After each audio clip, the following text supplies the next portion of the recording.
You're coming with us now. I haven't done anything. We don't care. That hurt. Get up! You think you can walk around here like that? Get your hands off me. Watch your tone, boy. Stop it. You don't belong here, you hear me? Sir, please stop. Leave him alone. Get your hands off me. You okay? You okay? You don't belong here, you piece of garbage. Get out of my seat. Sir, please move back. Don't touch me, you filth. I told you, get out. Get out of my seat. You don't belong here. I believe this is my assigned seat. I don't care. Get out now. You've scratched me. Get out. You don't belong here. Get off me! I said, get out! I suggest you comply now, or there will be consequences. I am compliant. Watch where you're going, buddy. Maybe you should listen to him. I felt that, sir. You hit me. Boots, take him out of that seat right now. The flight attendant did not lower her voice. She wanted people to hear. Boots, heads turned. A man folded his newspaper down an inch. A woman with a glass of champagne froze mid-sip. Across the aisle, a phone quietly rose into the air, angled just enough to catch everything. Boots. Marcus Reid did not look up right away. He had already shown his boarding pass at the gate. He had shown it again at the aircraft door. Boots. Now less than 4 minutes after settling into seat 2A, he was being asked for it a third time. He reached into his jacket pocket without hurry. Boots. Of course, he said. His voice was even. Almost too even, the kind of calm a man wears when he has learned that anger gets used against him. Boots. Diane Whitfield, the lead flight attendant on Continental Sky Airlines Flight 447, took the boarding pass between 2 fingers like it might be counterfeit. Boots. She held it up to the cabin light. Denver to New York, first class, seat 2A. Every letter correct. She did not hand it back. Boots. Marcus watched her eyes travel. From the ticket to the worn brown leather bag under his seat, to his plain black t-shirt, to the simple steel watch on his wrist. Boots. No gold, no crest, no logo loud enough to announce that he belonged here. There may have been a booking error, she said. Boots. There wasn't, and they both knew it. We're still finishing our seating checks, Diane added, finally releasing the pass, and turned on her heel toward the galley. Boots. Marcus exhaled slowly and looked back down at his tablet. Around him the cabin resumed its low hum. Ice against crystal, an overhead bin clicking shut, a thread of soft piano drifting from the speakers. Boots. But the tension in row 2 did not dissolve. It only went quiet. It had started the second he stepped through the aircraft door. Boots. Diane had greeted the man ahead of him like an old friend. Mr. Callahan, welcome back. We've got your scotch ready, just how you like it. Boots. Warmth spilling out of every word. Then Marcus stepped up, her smile thinned by half. Seat 2A. No welcome. No offer to help with his bag. Boots. Just a look, quick, assessing, dismissive, that said more than any sentence could have. Marcus had seen that look before. Boots. In hotel lobbies, in the marble lobby of his own investment bank, from strangers who assumed he was there to deliver a package, not close a deal. Boots. He had learned a long time ago not to react fast. Anger became evidence against the person being wronged. Calm forced everyone else to sit with their own behavior. Boots. So he sat. He opened his tablet and he watched. A cart rolled by offering champagne to every seat in the first 2 rows, except his. Boots. A second attendant checked his seat number twice, though it was printed in plain block letters directly above his head. Boots. Small things, easy to wave off one at a time, much harder to ignore once they stacked into a pattern. Boots. What none of them knew was that Marcus had boarded this exact flight, on this exact route, for a reason. Boots. For 5 months, his firm, Reid Vance Holdings, had been quietly fielding complaints about Continental Sky Airlines. Passengers describing extra scrutiny, cold service, humiliation dressed up as procedure, all of it tracked suspiciously close to who a passenger appeared to be, rather than what they had paid for. Boots. Every complaint had gone into an internal review system and come out the other side as nothing. No consequences, no pattern acknowledged. Boots.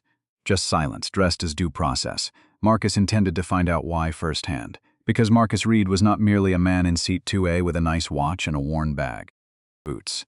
He was the founder and chief executive officer of Reid Vance Holdings, the single largest shareholder in the parent company that owned Continental Sky Airlines.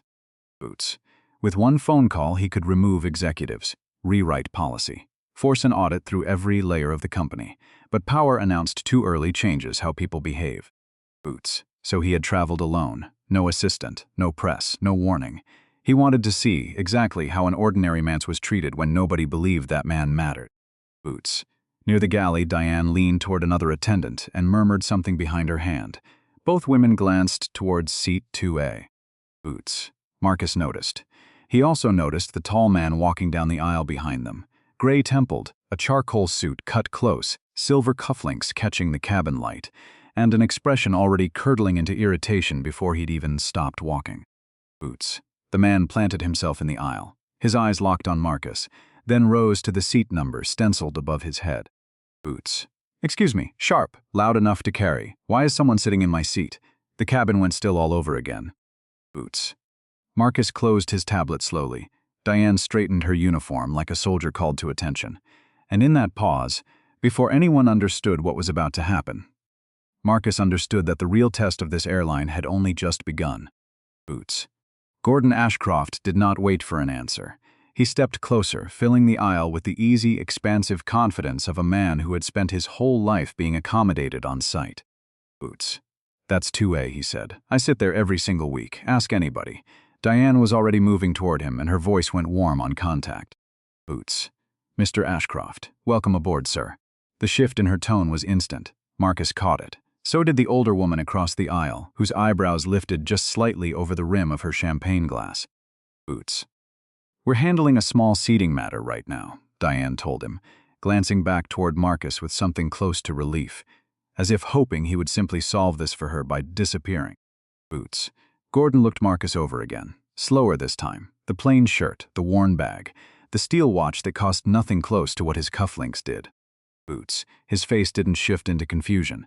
It shifted into judgment. There's clearly been some kind of mix-up, Gordon said. Marcus stayed seated. Boots. My boarding pass says 2A. Gordon let out a short laugh, more breath than humor. That may be what it says. Boots.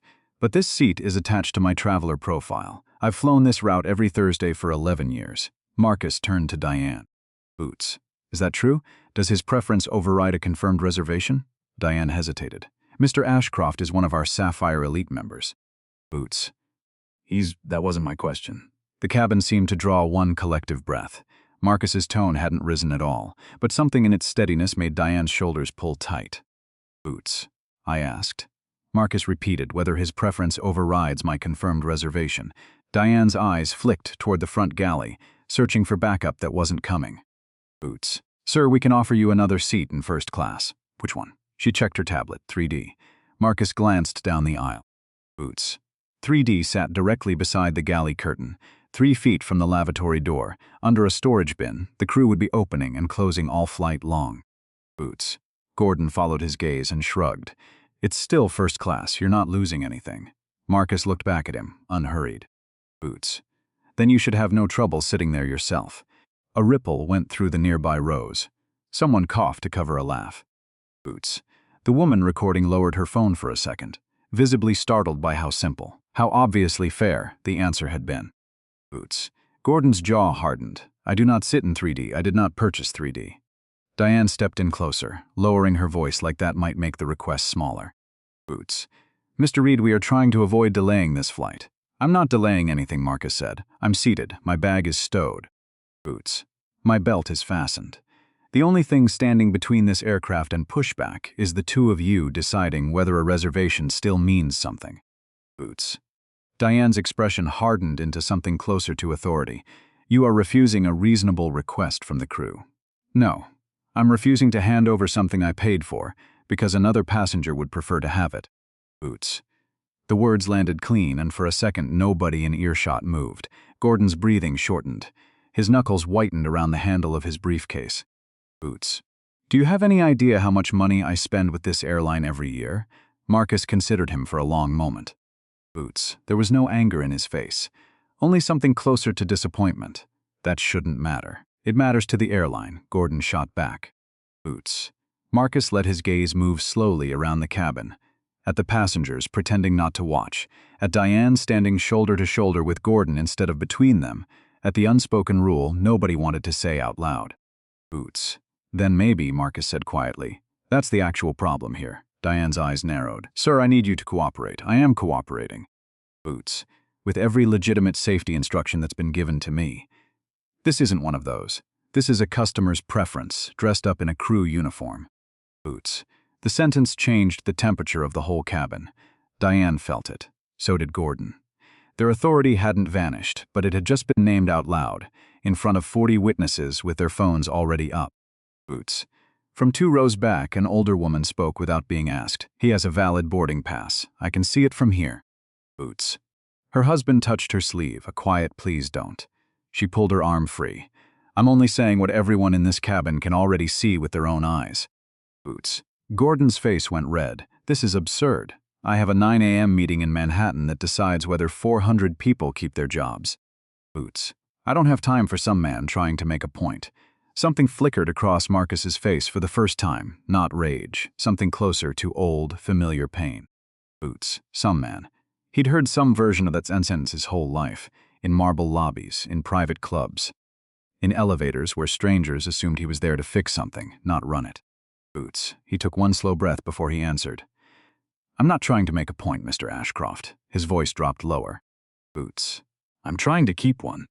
Diane snatched the crew phone from its cradle and requested the cabin manager, and in that moment Marcus understood the argument had stopped being about a seat entirely. Boots. It had become about who this airline believed deserved to be heard at all. Renata Vasquez arrived from the forward galley at a brisk, controlled pace, a tablet pressed against her hip, her uniform pressed to a razor edge. Boots.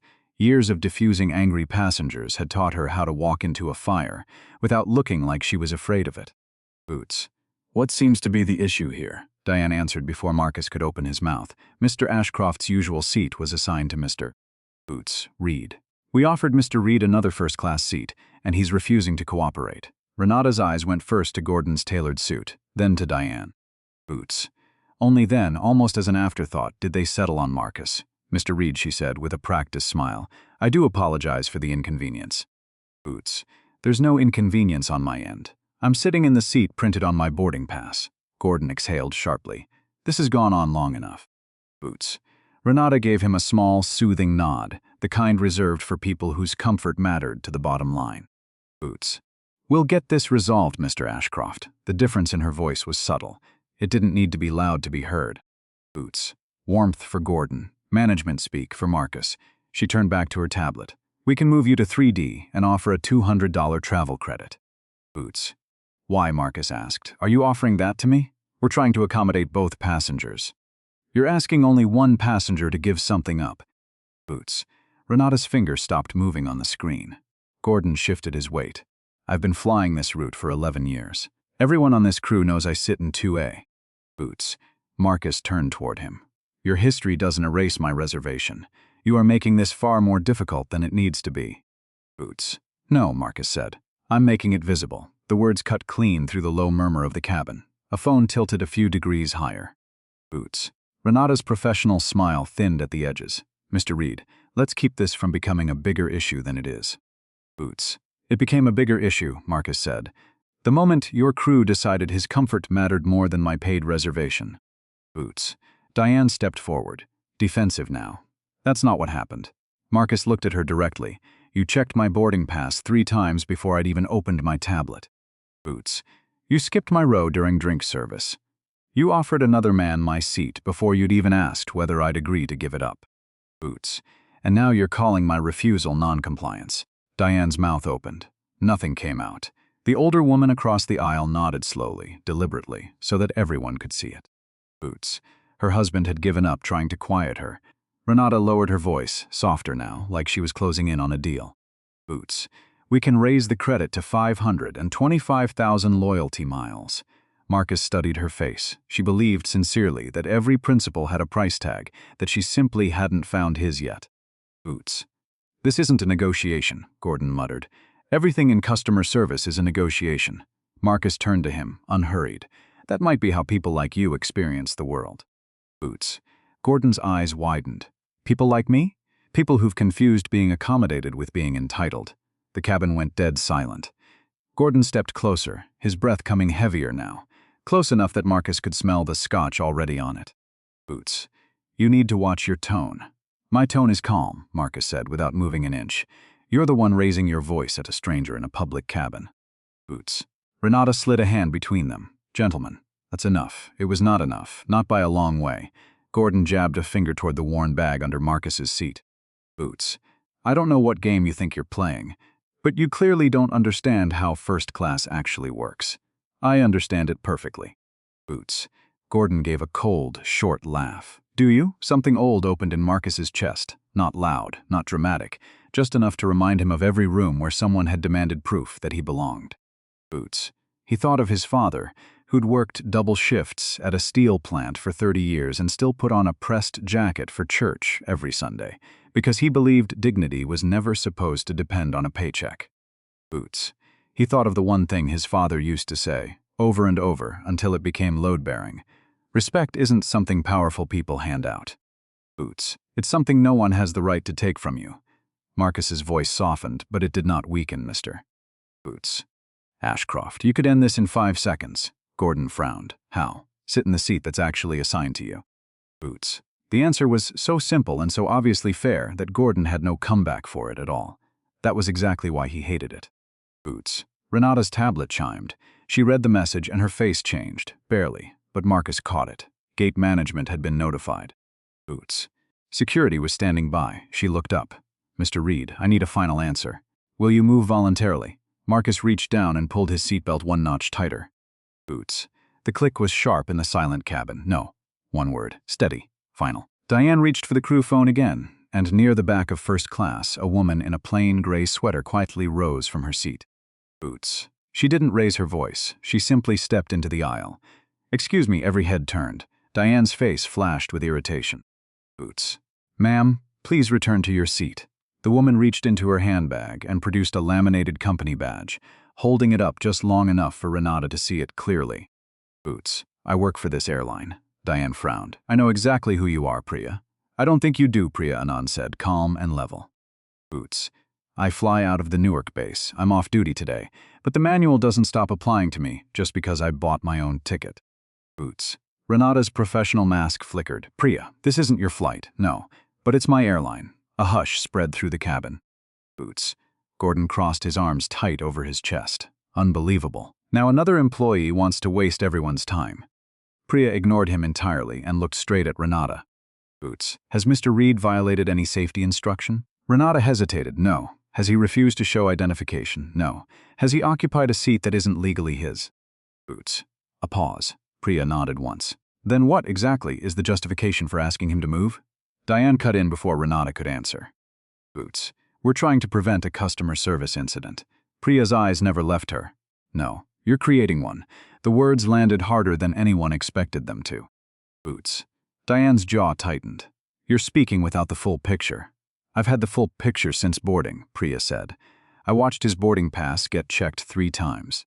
Boots. I watched drink service skip his entire row on purpose. You're making assumptions, Diane snapped. I'm describing what I observed. Boots. More passengers were shifting now, exchanging glances, leaning slightly into the aisle. The older woman near the window spoke again. Boots. She isn't wrong. A man 2 rows back closed his laptop. I noticed it too. He's the only person who got asked twice whether he belonged here. Boots. The cabin was changing, one honest sentence at a time. People who had stayed quiet were finding their voices, not loudly, just plainly. Boots. Gordon looked around in disbelief. You're all taking his side. No, the man with the laptop said. We're taking the side of fairness. Boots. Gordon let out an impatient breath. This airline knows me. That shouldn't matter, Priya said quietly. It absolutely matters. Gordon's voice cracked with real heat now. Boots. Priya looked at him with something close to sadness. My father flew cargo planes for 30 years. He used to tell me the same thing after every single trip. Boots. She paused, letting the cabin settle around her words. The safest cockpit is the one where every voice gets heard. Boots. Not just the loudest one, not just the richest one, every voice. Her eyes moved slowly across the rows. The same is true for every cabin behind it. Boots. Nobody interrupted. Even Diane went quiet. If a crew starts deciding whose rights matter based on how someone looks, or how much they spend, Priya continued, eventually they start deciding whose safety concerns matter too. Boots. And that's not a policy failure. That's a culture failure. It happens one small decision at a time, until nobody even notices they're doing it anymore. Boots. The sentence hung in the recycled cabin air. Renata looked away, and for the first time since arriving, real doubt crossed her face. Boots. She understood suddenly that Priya was talking about something much larger than a seat. Diane reached for the interphone. This conversation is over. Boots.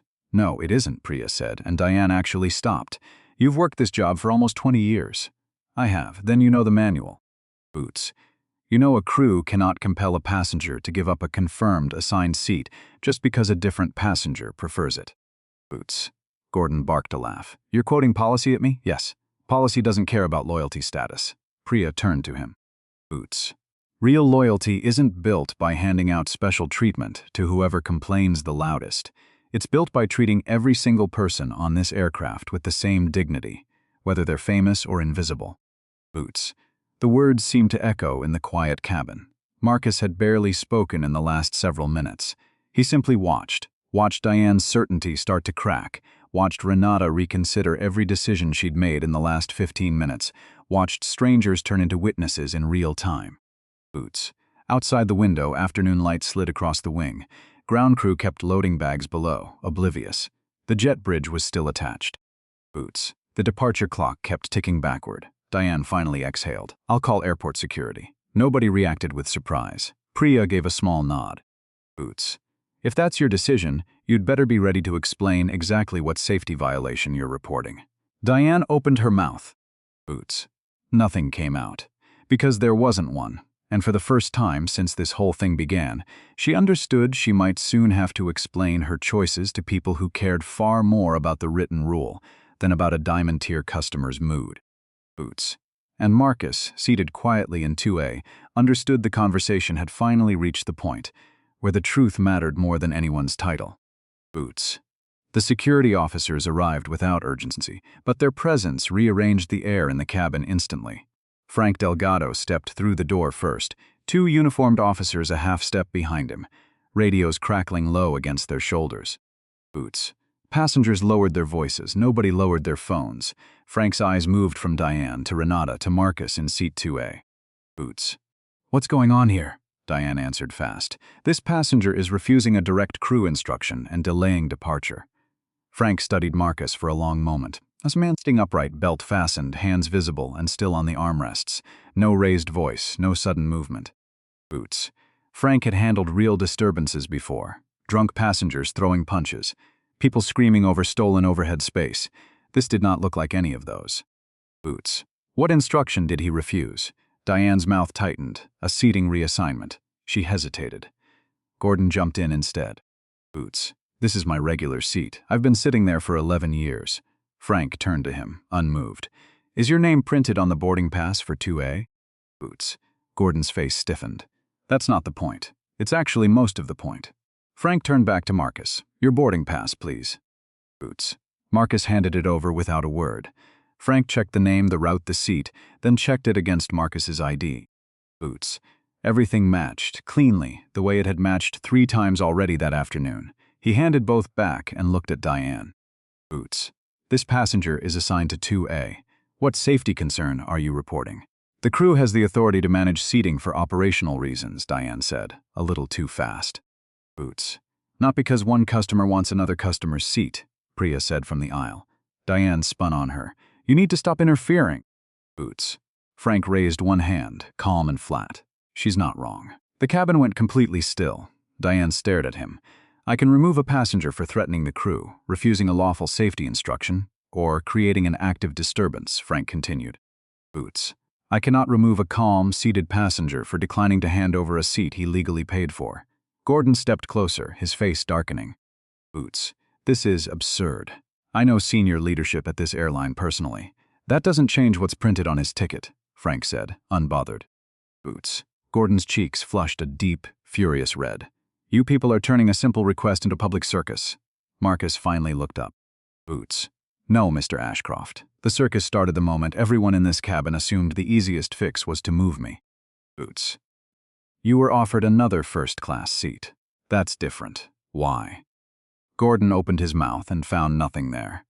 The answer was sitting right inside him, but he couldn't say it out loud, because saying it meant admitting that years of special treatment had taught him his preference, and his rights were the same thing. Boots. Nobody had ever forced him to question that belief until right now. Renata looked down at her tablet, her shoulders sagging slightly. Boots. What if we offer Mr. Reid $1,500 in credit and 50,000 miles? Marcus's face showed no satisfaction at the number. Boots. Only a quiet, tired sadness. You still think this is about the price? Renata's fingers tightened around the edge of the tablet. Boots. What happens, Marcus asked, softer now, to the passenger who can't afford to fight back? The one who doesn't know a lawyer, doesn't have a following, doesn't have the energy left after a double shift to argue with a woman holding a company badge. Boots. What happens to him when this exact same thing happens on a different flight, with nobody like her? He tipped his head toward Priya, standing up in the aisle. Boots. The question reached further than anything said before it. An older man across the aisle looked down at his own hands. Boots. A woman in row 4 quietly wiped at one eye. Gordon, humiliated and cornered, reached for the only weapon he had left. Boots. Maybe we should verify his loyalty status, he said to Diane. If he's really some kind of established traveler, there shouldn't be any issue confirming it. Boots. There it was again. One more test, one more demand for proof of belonging. Marcus reached slowly into his jacket and set a black card down on the armrest without a word. Boots. Renata saw it first, and every trace of color drained out of her face. Diane leaned in. The card read Continental Sky Airlines, Onyx Circle, invitation only, and beneath that, a number, over 8 million lifetime miles. Boots. Gordon stared at it. For several long seconds, nobody in the row spoke at all. Marcus picked the card back up. Boots. I didn't show this earlier because it shouldn't have to matter. His voice stayed level, but every word carried weight now. Boots. You decided I deserved less respect before you ever saw it. That's the part you should be sitting with, not the card. Boots. Diane's breathing went shallow. Renata looked away entirely, and at the front of the cabin, a broad-shouldered man in a dark gray suit rose slowly from seat 1B. Boots. Harold Whitaker stepped into the aisle and adjusted his cuffs, a small, unhurried motion that somehow silenced half the row. Boots. Diane recognized him first, and her whole face changed. Mr. Whitaker. Harold was not simply another business traveler. Boots. As Continental Sky's senior vice president of customer experience, he was, on paper, the man responsible for every single standard this crew had just spent 20 minutes violating in front of 40 witnesses and at least a dozen active cameras. Boots. He looked at Marcus, then at the black card still resting in his palm, then slowly at every raised phone in the cabin. Boots. I've been listening, Harold said, his voice low, and even for several minutes now. Diane straightened her spine. Sir, there's been a misunderstanding. Boots. No, Harold said. There's been a series of decisions. Gordon lunged toward him like a drowning man toward a life raft. Boots. Harold, thank God, you know me. Tell them I always sit in 2A. Harold's eyes shifted to him, and something in them had already cooled. Boots. I do know you, Gordon. Relief broke across Gordon's face. I also know your boarding pass doesn't say 2A today. Boots. The relief vanished as fast as it had come. So that's it? After everything I spend with this airline? Boots. Your spending, Harold said, does not entitle you to ownership of another passenger's seat. The cabin went silent again. Gordon looked around for support and found none. Not from Diane, not from the crowd of phones, not from anyone. Boots. Harold turned to Marcus. Mr. Reid, I want to apologize to you. For what exactly? The question landed the way Marcus intended it to. Boots.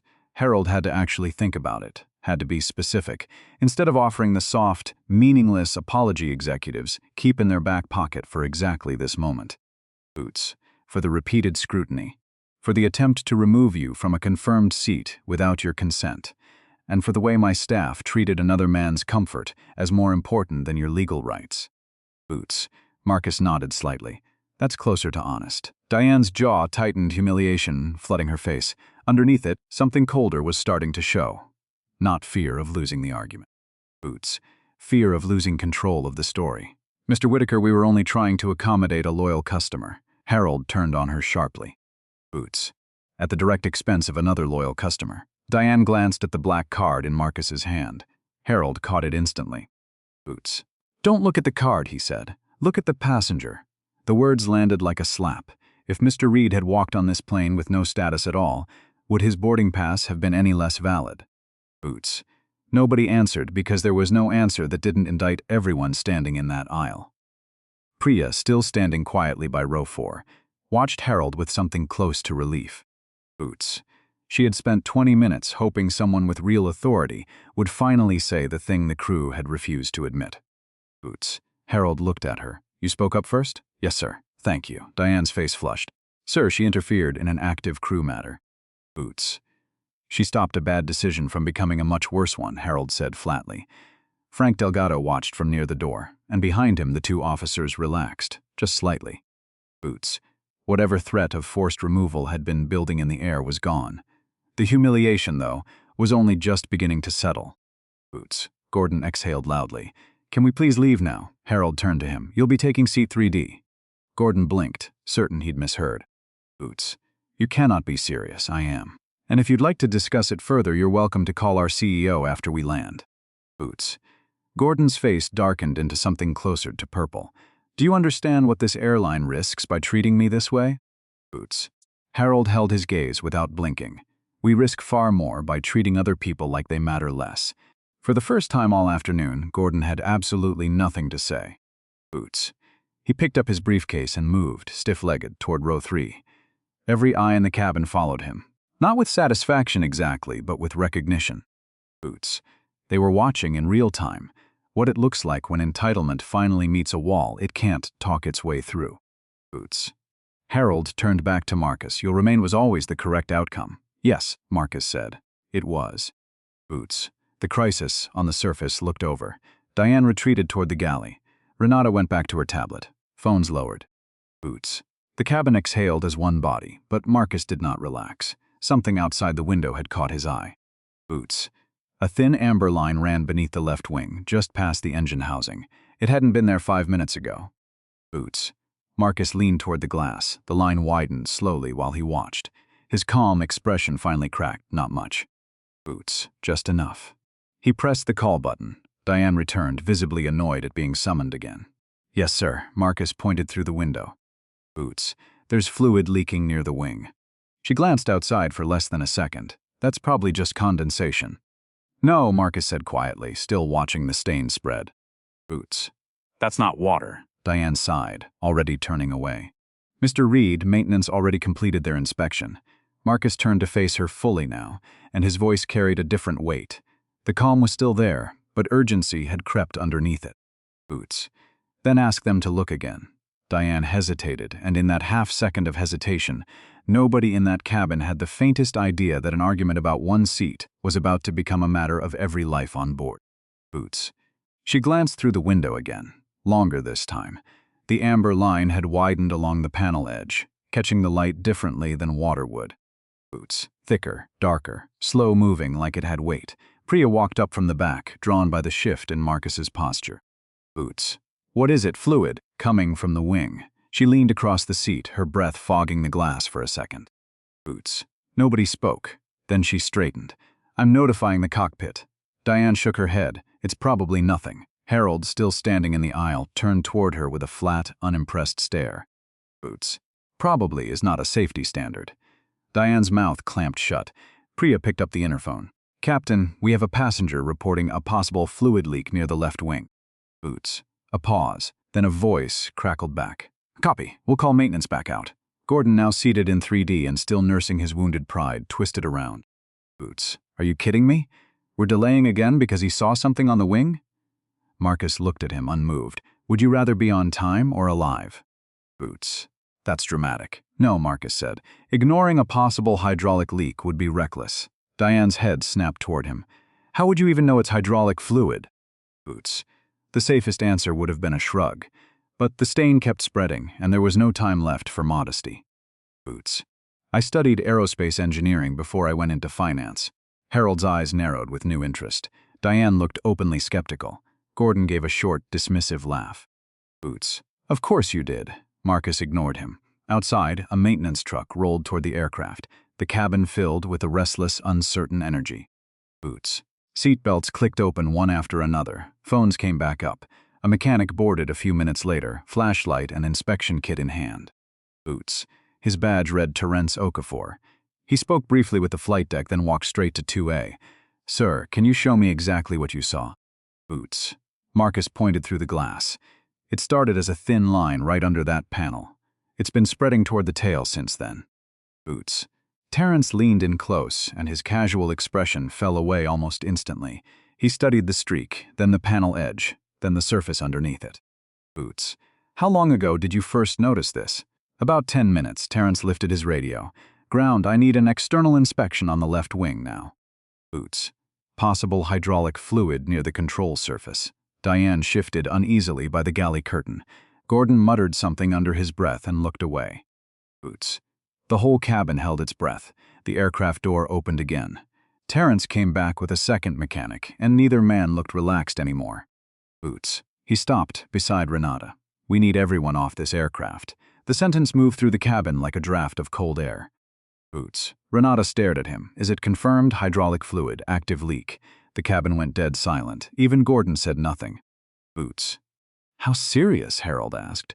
Terrence glanced at the rows of passengers before he answered. Serious enough that this aircraft is not going anywhere today. Boots. A woman in row 2 pressed a hand to her mouth. The man beside her lowered his head. Diane's face drained white. Boots. She looked at Marcus, not with irritation anymore, with something closer to fear. The leak's near the left aileron control system, Terrence continued. Boots. If it had kept losing fluid in the air, at cruise altitude, you'd lose responsiveness on that control surface. Could take 20 minutes. Boots. Could take 2. There's no way to know in advance. Nobody spoke. The number of people who understood exactly what that meant didn't matter. The silence understood it for them. Boots. You're telling me, Gordon said slowly, all the fight gone out of his voice, that if he hadn't said anything... Boots. We'd have taken off with an active hydraulic leak on a primary flight control, Terrence said. Yes, Gordon looked down at his hands. Boots. For the first time since he'd walked onto this aircraft, he looked genuinely, quietly frightened. Not of losing an argument, but of what he had almost dismissed as somebody trying to make a point. Boots. The deplaning was slow, orderly, and almost reverent. Nobody complained about the wait now. Nobody checked their watch. Boots. The same passengers who had been glancing at their phones 20 minutes earlier now walked past Marcus with something close to gratitude on their faces, murmuring, "Thank you," as they passed, as if he'd personally caught the plane from falling. Boots. Ground staff met them at the jet bridge with clipboards and rebooking slips. Harold Whitaker stayed close to Marcus the entire way, his phone pressed to his ear, his voice low and clipped. Boots. Get Ellen Vance on the line, now. Tell her it's not optional. By the time they reached the terminal, a small crowd of Continental Sky employees had gathered near the gate, not out of curiosity about the grounded flight, but because word had already begun to travel that the man in the plain t-shirt from seat 2A wasn't just some difficult passenger. Boots. He was somebody. Nobody knew exactly who yet, but the ground crew's whispers had already started reshaping the story. A woman in a blazer stepped through the gate doors at a fast, purposeful walk, silver hair pulled back tight, a leather folio under one arm. Boots. Ellen Vance, chief executive officer of Continental Sky Airlines, had been 3 floors up in a budget meeting 11 minutes earlier. Boots. She had not expected to spend her afternoon like this. Mr. Reid, she said, extending a hand. I understand there's a great deal to discuss. Boots. Marcus shook it. There is. Ellen's eyes moved briefly to Diane and Renata, both standing off to the side now, pale and silent, then back to Marcus. Boots. Harold's told me the outline. I'd like to hear the rest from you directly, if you're willing. I'm willing, Marcus said. Boots. But I think you should hear it from everyone who was on that plane, not just me. Ellen studied him for a moment. Really studied him, the way a person does when they've suddenly realized they might be standing in front of someone far more important than they'd assumed. Boots. All right, she said, let's find a room. They gathered in a small private conference suite off the main terminal, cameras kept firmly outside the glass. Boots. Lawyers filed in with open laptops. Airline executives took their seats along one side of the table. Diane and Renata sat near the far end, not quite looking at each other. Boots. Priya stood near the back wall, arms crossed, watching everything. Marcus entered last. The man they had assumed didn't belong in first class now stood at the center of the airline's most serious afternoon in years. Boots. But he hadn't come here to burn Continental Sky Airlines to the ground. He'd come to force it into becoming something worthy of the people who trusted it with their lives every single day. Boots. 6 months ago, Marcus began, setting a thin folder on the table. My firm started receiving complaints about this airline. Boots. Passengers describing exactly what happened to me today. Extra scrutiny, cold service, quiet humiliation, all of it tracking suspiciously close to how a passenger looked, rather than what they'd paid for. Boots. Every single complaint disappeared into an internal review system and came out the other side as nothing. No pattern, no accountability. Boots. Just silence with a customer service smile on top of it. Ellen's face had gone very still. I wasn't aware of the scale of it. Boots. I know, Marcus said. That's exactly the problem. Nobody at the top was aware, because the people at the bottom had learned that reporting it changed nothing. Boots. He turned to Diane directly. You checked my boarding pass 3 times. You skipped my row during drink service. You offered my seat to another passenger before you'd even asked me. Boots. Why? Diane's voice came out smaller than it had all afternoon. I didn't think it would matter this much. Boots. That's the truest thing you've said today. Terrence, the mechanic, had been asked to join the meeting as well, standing quietly near the door. Boots. Ellen turned to him. Walk me through the leak. Exactly. Active hydraulic fluid loss on the left aileron control system, Terrence said. Boots. If nobody had flagged it, we'd have pushed back on schedule. At cruise, that kind of loss could start degrading control response within minutes. Boots. We caught it on the ground because a passenger with an engineering background noticed a color and a texture our own pre-flight walk-around missed. Boots. The room went very quiet. How, Ellen asked, turning back to Diane, did our maintenance team miss an active leak during the pre-flight check? Boots. Diane's voice cracked slightly. I don't know. Did anyone flag anything unusual during walk-around? Terrence shook his head. Not that made it into the log. Boots. Ellen turned to Renata. Did you verify Mr. Reid's boarding pass discrepancy claim before escalating this to a seating dispute? Boots. Renata's hands tightened in her lap. There wasn't actually a discrepancy. I believed there was, based on Mr. Ashcroft's insistence. Boots. You believed a customer's insistence over a valid confirmed boarding pass. Renata said nothing, because there was nothing left to say. Boots. Marcus leaned forward slightly. This is how bias works, he said, quiet enough that everyone in the room had to lean in to catch it. Boots. It rarely announces itself. It doesn't walk in wearing a sign. It hides inside words like practical, or efficient, or loyal to our best customers. Boots. It convinces good people that they're just doing their job. And then, one day, those same habits block a piece of information that could save 200 lives. Boots. Ellen exhaled slowly. What are you asking us to do? I'm not asking, Marcus said. He slid the folder across the table. Boots. Reid Vance Holdings controls the largest voting stake in this airline's parent company. I've already requested an emergency board session for Thursday morning. Boots. The lawyers exchanged glances. Ellen opened the folder and read in silence for a long moment. What are the terms? She asked finally. Boots. Immediate inspection of every aircraft in the fleet with the same hydraulic configuration. Already being ordered, Ellen said. An independent third-party review of every discrimination complaint filed against this airline in the last 2 years. Not an internal review, an outside one, with published findings. Boots. Agreed. Customer status data removed entirely from the first screen any employee sees when reviewing a passenger complaint or a safety concern. Boots. Every report gets evaluated on its content, not on who filed it.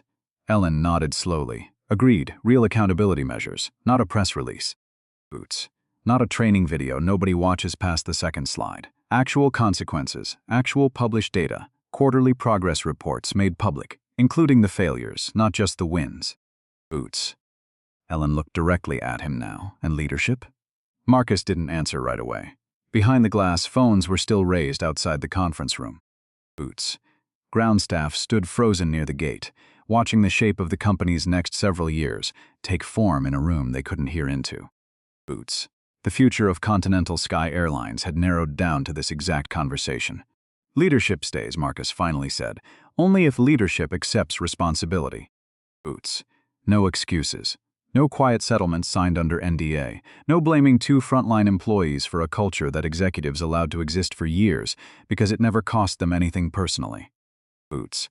Ellen absorbed that fully, then turned to her board chair, who'd been sitting silently at the end of the table. Boots. Call the emergency session. The chair rose and left the room without a word. Diane's face crumpled. Am I being fired? Boots. Marcus looked at her, and there was no cruelty in it, only steadiness. That decision comes after a fair investigation.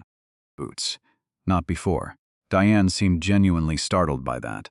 After everything, after the humiliation, after nearly costing him his seat, his dignity, and very nearly the safety of 200 people, he was still offering her the fairness she'd refused to offer him.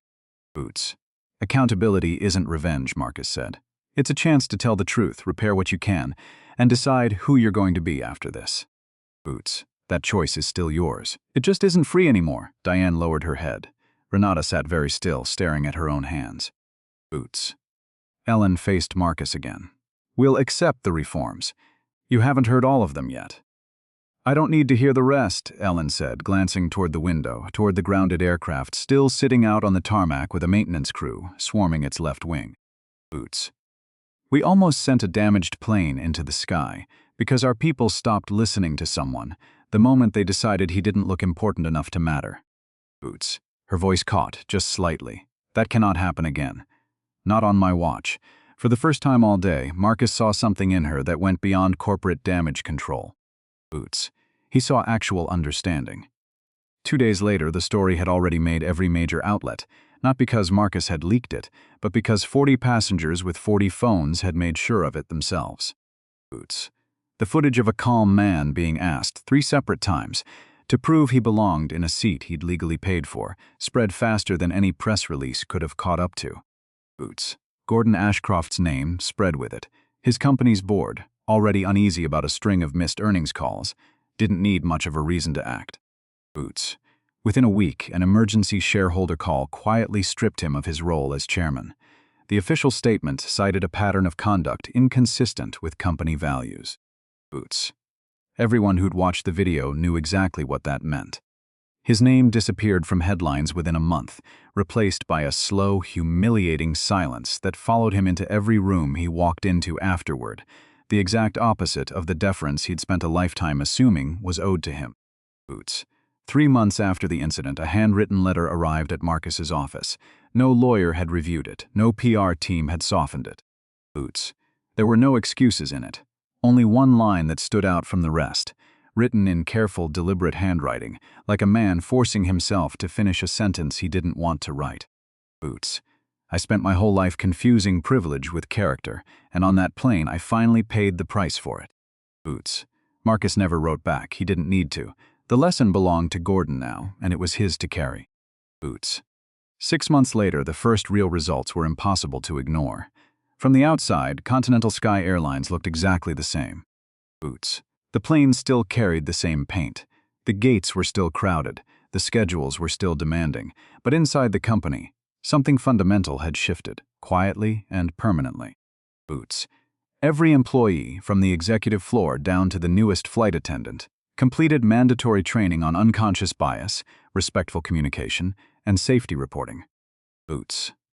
Customer loyalty status was stripped entirely from the first screen any employee saw when reviewing a complaint. Every maintenance report, no matter who filed it, followed the exact same inspection pathway, with no exceptions carved out for anyone's comfort. Boots. Ellen Vance kept her word. Monthly progress reports went public, mistakes included, not hidden. They were studied and corrected in the open instead of buried. Boots. Diane Collins. Her name never scrubbed from the record, exactly as Marcus had insisted, returned to work only after months of retraining. Boots. She no longer worked premium cabins. Instead, she stood in front of new hires every single week, and she never once tried to soften what she'd done. Boots. I stopped seeing a passenger, she told each new class, her voice steady now in a way it hadn't been on that flight. Boots. I started seeing an assumption. And that assumption almost cost 200 people their lives, because I was too busy managing a rich man's mood to listen to the person who actually saved us. Boots. The room always went quiet after that. Renata Vasquez stayed with the airline too. She accepted responsibility without asking anyone for sympathy and helped redesign the entire customer service escalation process from the ground up. Boots. She often reminded new supervisors that fairness isn't measured by how you treat the easy passengers. It's measured by how you treat the ones nobody expects you to respect. Boots. Priya Anand joined the airline's new Employee Advisory Council. Her willingness to speak up when staying quiet would have been so much easier became a required case study in every leadership training program the company ran afterward. Boots. Terrence Okafor led a new technical reporting initiative, one built entirely around a simple idea. Every employee and every passenger should be able to flag a concern without fear of being laughed out of the room. Boots. One careful set of eyes, one extra look at a wing. Sometimes that's the entire distance between routine and catastrophe. Boots. Early one autumn morning, Marcus boarded another Continental Sky flight, same plain t-shirt, same worn brown bag. No assistant, no announcement, no name tag reading CEO anywhere in sight. Boots. Nobody recognized him. A young gate agent smiled at him, warm and unforced. "Good morning, sir. Welcome aboard." A flight attendant helped an elderly woman lift her bag into the overhead bin, then greeted every single passenger down the aisle with the same unhurried patience, rich or plain, loud or quiet. Boots. No one was rushed through. No one was skipped. Halfway through boarding, a small boy pressed his face to the window and tugged gently at his mother's sleeve. Boots. "Mommy, something looks funny under the wing." The nearest flight attendant crouched down immediately, at his eye level. "Thank you for telling me, sweetheart." Boots. "Let's go take a look together." She radioed the captain without a second of hesitation. Maintenance rolled back out. The inspection turned up nothing this time, just a trick of the morning light. Boots. But nobody laughed at the boy. Nobody brushed him off because of his age, or asked whether he'd flown enough times to have earned the right to be taken seriously. Boots. The aircraft pushed back on schedule a short while later. Marcus watched through the window as the ground fell away beneath the wing, a quiet smile settling over his face for the first time in months. Boots. He had never actually been fighting for a seat. He had been fighting for something much bigger than that. The right of every single person to be treated with the same basic dignity, regardless of what they were wearing or how much they'd spent. Boots. The belief that respect should never have to be earned through a black card pulled out of a jacket pocket. Boots. The understanding that the smallest, quietest voice in the cabin can sometimes be the only thing standing between routine and disaster. Boots. Real leadership, he had learned, was never about reminding people how much power you carried in your back pocket. It was about building a culture where nobody ever needed that power in the first place. Because everyone, from the CEO in seat 2A to the boy pointing at the wing, was already being treated like they mattered. Boots. Some victories only change a single afternoon. Others change the way people choose to see each other for the rest of their lives. This was one of the second kind.